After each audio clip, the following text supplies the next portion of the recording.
کبھی کبھی انسان ایک چھوٹی سی چوٹ پر، ذرا سی تکلیف پر پوری طرح ٹوٹ کر رو دیتا ہے۔ دیکھنے والے طنز کرتے ہیں کہ اتنے سے درد پر بھی کوئی روتا ہے، لیکن وہ یہ نہیں جانتے کہ یہ نہ رکنے والے آنسو بظاہر نظر آنے والی اس چوٹ کے نہیں، بلکہ اندر کے اس درد کے ہیں جو انسان کسی سے کہہ نہیں پاتا، اس تکلیف کے ہیں جو انسان اکیلے سہتا ہے۔ گھڑی میں 3 سوئیاں ہوتی ہیں، جن میں ایک سوئی سیکنڈ والی سوئی کے نام سے مشہور ہے۔ یہ سیکنڈ والی سوئی اپنا وجود تو رکھتی ہے، پر اس کا ذکر نہیں کیا جاتا۔ سب یہی کہتے ہیں 10:15 ہو گئے ہیں، کبھی کسی نے یوں نہیں کہا 10:15 اور 4 سیکنڈ ہوئے ہیں، جبکہ یہ سیکنڈ والی سوئی دونوں سے زیادہ محنت و مشقت کرتی ہے اور ان دونوں کو بھی آگے بڑھنے میں مدد کرتی ہے۔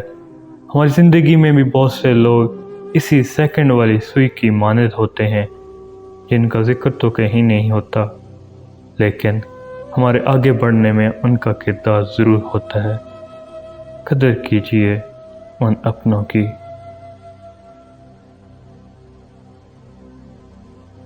دنیا کی کہی ہوئی بات اور اپنوں کی کہی ہوئی بات میں فرق یہ ہوتا ہے کہ دنیا کی کہی ہوئی بات پہلے تکلیف دیتی ہے، پھر اس کی عادت ہو جاتی ہے۔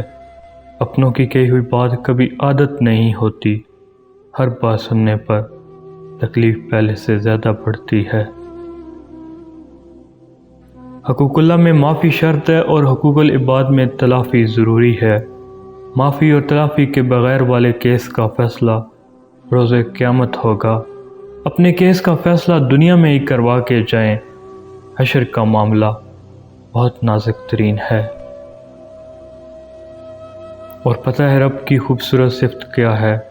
جب ہم غفلتوں کے ٹوکرے اٹھا کر اس کے در پہ جاتے ہیں تو وہ رد نہیں کرتا، پھٹکار نہیں دیتا، پچھلی توبہ یاد نہیں کرواتا، بگا نہیں دیتا۔ وہ تو دل دیکھتا ہے، نیتوں کو پڑھتا ہے، ندامت کو دیکھتا ہے، بندگی کو بھانپ لیتا ہے، دل میں سکون اتارتا ہے اور معاف کر دیتا ہے۔ اس میں کچھ شک نہیں ہے کہ قرآن کے نزول کا سب سے بڑا مقصد مردوں کی بخشش ہی ہے، تاہم اس سے جس مردے کی بخشش ہونی ہے وہ اور کوئی نہیں، ہم خود ہیں، بشرطے کہ ہم نے اپنی مہلت حیات میں اسے پڑھا، سمجھا اور اس پر عمل کیا۔ کبھی کسی کو دکھ مت دو، کیونکہ معافی مانگ لینے پر بھی دل میں درد باقی رہتا ہے، اس طرح دیوار میں سے کیل نکالنے پر سوراخ باقی رہ جاتا ہے۔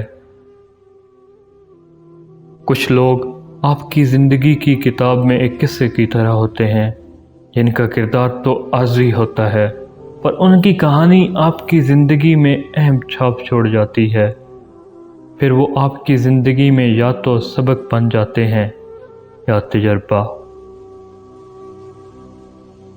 باپ کے بعد جو شخص عورت کے ناز نخرے اٹھاتا ہے وہ اس کا شوہر ہوتا ہے، اور یہ بات کچھ خواتین ماننا تو دور کی بات سننا بھی گوارا نہیں کرتی۔ جو خواتین کہتی ہیں مرد کسی کا نہیں ہوتا، صرف اپنی ذات کا ہوتا ہے، وہ ذرا حساب لگائیں، سارے سال کا کمانے والا خود پہ کتنا خرچ کرتا ہے، جواب مل جائے گا۔ ہسبینڈ اور وائف کے ریلیشن شپ میں یہ خواہش ظاہر کرنا کہ کون کس کو کنٹرول کرتا ہے، یہ ایک احمقانہ بات ہے۔ محبت کے رشتوں میں کوئی کسی کو کنٹرول نہیں کرتا۔ جب کوئی آپ سے بات کر رہا ہو تو موبائل کی جان چھوڑ دیا کریں اور مخاطب کی طرف دیکھا کریں۔ آج کے دور میں توجہ بہت انمول تحفہ ہے جو آپ کسی کو دے سکتے ہیں۔ دینا شروع کر دیں، زیادہ آنا شروع ہو جائے گا، اور ویسے بھی آپ نے کون سا پلے سے دینا ہے، اللہ کے دیے ہوئے میں سے دیتے جائیں۔ اگر انسان واقعی نادم ہو اور خود کو بدلنا چاہتا ہو اور اس کے لیے کوشش بھی کرے، تو کوشش کی ناکامی یا کامیابی نہیں دیکھی جائے گی، صرف کوشش دیکھی جائے گی۔ انسانوں سے وابستہ امیدیں کبھی کبھی بہت دکھ دیتی ہیں، اور اس چھوٹی سی زندگی میں انسانوں کا کردار بہت اہم ہوتا ہے، پھر وہ آپ کو توڑنے کا ہو یا جوڑنے کا۔ کبھی یہ زندگی سکھوں کا میلہ ہوتی ہے تو کبھی یہ دل اکیلا ہو جاتا ہے۔ ہم سمجھ نہیں پاتے کہ کون ہمارا اپنا ہے اور کون بیگانہ۔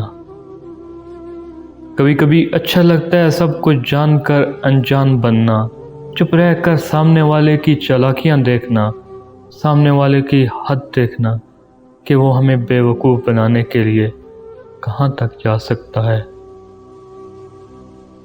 زندگی میں اگر دکھ ہیں تو اللہ نے خوشیاں بھی رکھی ہیں، جلد یا بدیر انسان سنبھل ہی جاتا ہے۔ اللہ پاک خود ہی انسان کے دل میں حوصلہ ڈال دیتے ہیں۔ ٹیکنالوجی نے دنیا کو برباد کر دیا ہے، کسی کو کسی سے بات کرنے میں بھی کوئی دلچسپی ہی نہیں۔ پہلے لوگ اپنے دکھ سکھ کسی قریبی سے بانٹا کرتے تھے، اور اب تو سٹیٹس لگانے کا زمانہ آ گیا ہے۔